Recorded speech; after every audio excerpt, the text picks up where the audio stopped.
By 1997, bin Laden and Ayman Zawahiri had returned to Afghanistan, where they had first met 10 years before.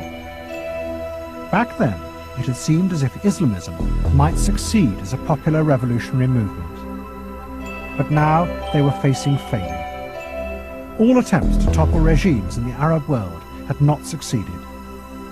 The people had turned against them because of the horrific violence, and Afghanistan was the only place they had left to go. Well, 1997 was their failure. Egypt, Algeria, it worked nowhere. It went wrong because populations would not back them, because people, even people who were sympathetic to them in the beginning, were frightened away by their violence, by their incapacity to communicate and to have access to the people. And this is very clear in Zawahiri's book, Nights Under the Prophet's Banner, where he sort of goes back on this experiment and laments over their incapacity to raise the consciousness of the masses, and feels that, you know, as a vanguard, they did not manage to communicate. They remained isolated, and this is why they failed. And this is when they started this new strategy. In May 1998, bin Laden and Zawahiri invited a group of journalists to this press conference.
Israeli. They were turned over to the FBI. Sources tell ABC News during a check of national security databases, some of the men were listed as having had connections with Israeli intelligence. At the FBI, that set off alarm bells. The FBI needed the answers to three important questions. Who were these men? What brought them to that parking lot on the morning of September 11th? And did they have any advanced knowledge of what was going to happen that day? The men said they were just taking pictures at the time. They said they worked for a company called Urban Moving. The FBI obtained a search warrant for the company's offices. 2 SUVs were filled up with between 9 and 12 boxes and computers. Not long after the arrests, the offices of Urban Moving were simply abandoned. Almost everything was left behind. In jail, the 5 Israelis were repeatedly interrogated and given lie detector tests. Stephen Gordon was their American lawyer. They were asked questions if they had ever been approached by or hired by any non-United States intelligence community. While there is still some debate among American intelligence officials, many investigators believe some of the men were part of an Israeli operation aimed at monitoring radical Islamic charities that support groups like Hamas, something lawyers for the 5 men and the Israeli government strongly deny. These 5 Israelis were not involved in any intelligence operation in the United States. The story is simply false. In the end, the FBI concluded there was no evidence that any of the 5 men had advance knowledge of the September 11th plot. After 71 days, the 5 Israelis were deported, leaving some ruffled feathers among both U.S. and Israeli officials.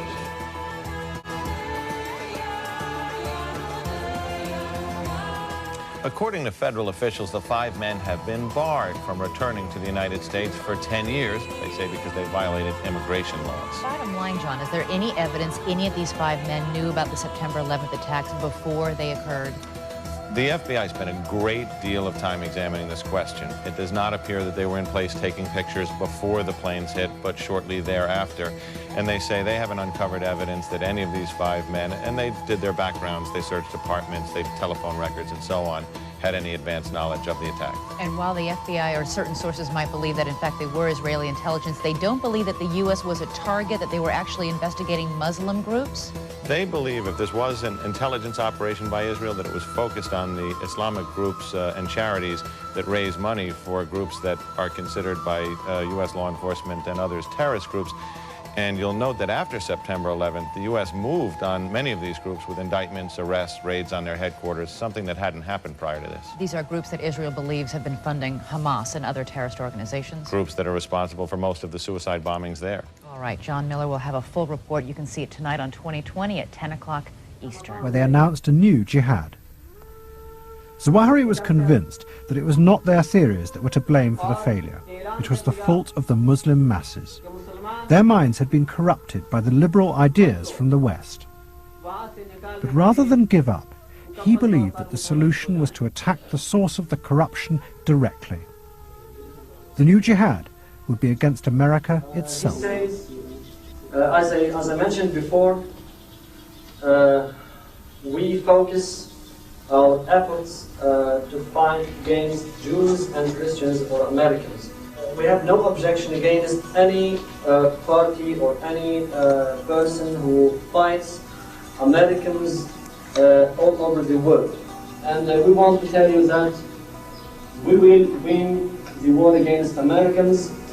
America will be defeated. Americans now are power. This was a strategy of desperation, born out of failure by a small group whose revolution had failed. And the anger that came from that failure was about to be directed at the United States.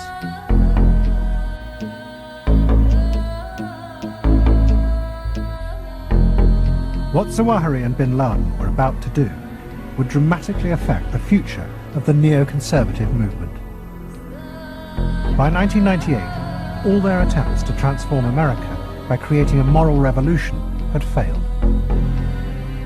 Faced with the indifference of the people, the neoconservatives had become marginalized in both domestic and foreign policy. But with the attacks that were about to hit America, the neoconservatives would at last find the evil enemy that they had been searching for ever since the collapse of the Soviet Union.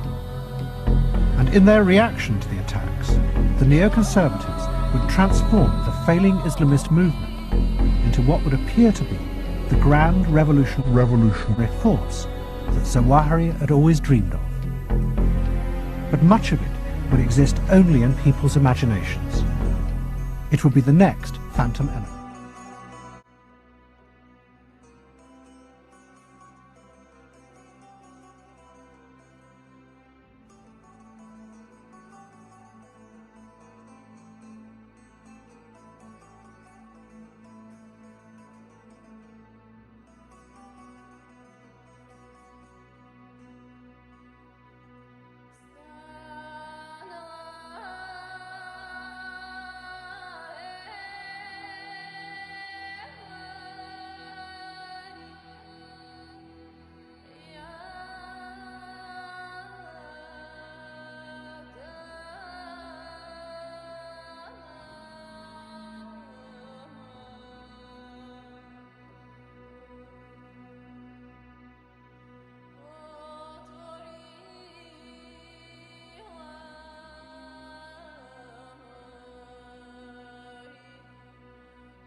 It all began with this man, Yuri Skaratov, the powerful Russian federal prosecutor and the man nominally responsible for stamping out Russian organized crime.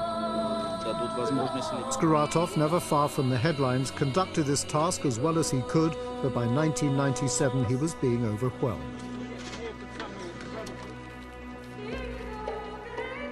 There'd been a series of contract killings of bankers and investigative reporters. Some 13 had been murdered in Russia. The funerals focused world anxiety on what was happening to Russia's fragile freedoms. In response, President Yeltsin summoned Skaratov to the Kremlin. Skaratov was honored, until he realized he was the scapegoat. I would like to express my dissatisfaction about the state of your department. Firstly, the leadership of the department is not being conducted in a proper way. The middle and upper ranks of prosecutors are ignoring you and simply not obeying your orders. Stung by this humiliation, a re-energized Skaratov began investigating a huge scandal involving alleged backhanders for multi-million-dollar cleaning and renovation contracts for the Kremlin and other top government properties in Moscow. The lush contracts had been awarded to this man, the boss of a Swiss company called Mabitex. He's denied paying bribes to top people near the Russian presidency in order to get the work. One claim involves an alleged payment of $1 million into a bank account in Budapest believed to be controlled by Yeltsin. Furthermore, Swiss investigators have uncovered credit cards in the names of Yeltsin's two daughters. Russian law forbids citizens from holding foreign accounts. The Kremlin denies all allegations. But investigators in Geneva have now discovered that the cards exist and have actually been used in Switzerland. Furthermore, over 40 Swiss bank accounts are now being examined by magistrates in connection with possible money laundering offences. President Yeltsin himself is above prosecution. His two politically powerful daughters are not. It was the then Swiss federal prosecutor Carlo Del Ponte who brought the original tip on the potentially explosive scandal to Moscow earlier this year.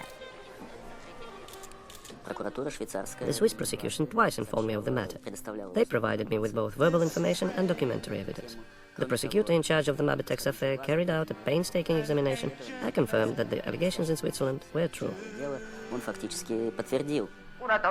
At this sensitive stage, Skaratov suddenly appeared on television again. A Moscow station showed him flat out on the job, but more informally dressed than usual. Skaratov was brutally compromised on hidden video, a low blow even by Russian standards. He remains deeply embittered. Do you believe you were set up? There is no doubt that I was the victim of an orchestrated plot. What has happened to your investigation since your removal? I have to say that initially, just after I left, the investigation was progressing more or less smoothly. But then, when the Kremlin administration realized the implications of the investigation, it began its attempt to sabotage it, to change the investigator, and ultimately to close the case. Is it a coincidence that Skaratov was trapped and the film shown publicly at the very time that he's investigating the Mabitex affair? No, it's definitely not a coincidence. I mean, this was the danger. This guy was like a loose cannon. I mean, he was liable to do something that was going to seriously damage the family and seriously damage its standing in the Kremlin and in the government and so on. And this is not cannot be tolerated. Since these events, Skaratov has been fired by Yeltsin more times than a circus cannon. But Parliament won't endorse the dismissal, so Skaratov remains in place, in limbo and in distress. Meanwhile, the Mabitex investigation remains stalled. All very neat.